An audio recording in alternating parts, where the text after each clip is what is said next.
iklim hakim. Itu yang saya tanya kemarin.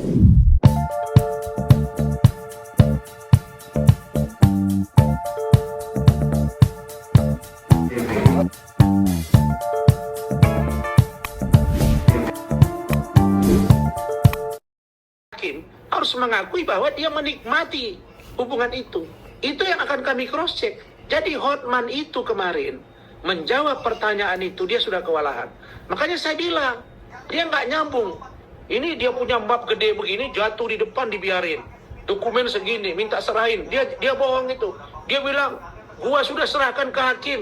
Dia bawa dokumen setebal ini, dia mau serahin ke majelis, minta izin ke ketua majelis, minta izin ke JPU, minta izin ke tim hukum saya dan saya.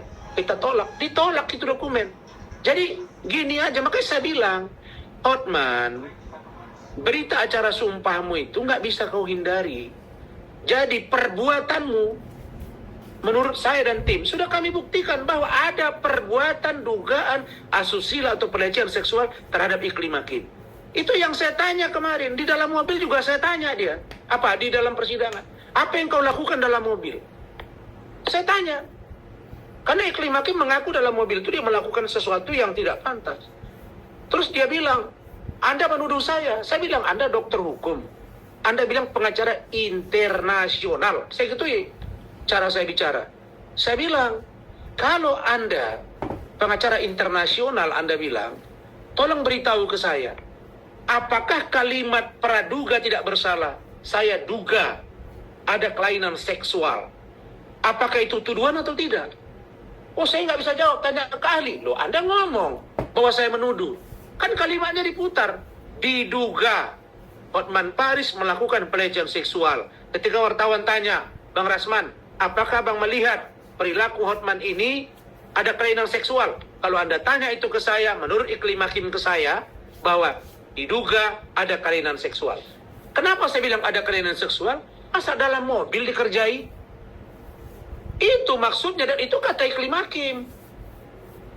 Bukan kata saya. Keberikutnya, saya kasih kalian data. Bagaimana ceritanya bisa percakapan Hotman dengan iklim hakim sampai ke handphone saya? Saya bukan tukang sulap. Ya, pindah percakapan Hotman ke iklim hakim terus pindah ke handphone saya. Bagaimana ceritanya percakapan? Makanya saya bilang, ini sawah sepeta yang digarap oleh tetangga, mereka saling garap-menggarap, gua yang dibawa-bawa. Mereka yang dapat nikmat dari sawah yang digarap, gua yang disuruh denda. Ini kan nggak nyaman, makanya Tuhan bertunjuk adil gitu loh. Jadi kalau lu mau sawah lu digarap orang, ya udah kasih aja digarap. Jangan ngadu ke gua, kira-kira gitu. Garap ya garap, garap-garapan kalian. Jangan bawa-bawa, gua nggak ngerti garap menggarap. Saya garap yang milik saya nggak garap milik tetangga. Tapi memang sejatinya selalu rumput tetangga lebih indah daripada rumput sendiri di rumah. Kira-kira begitu.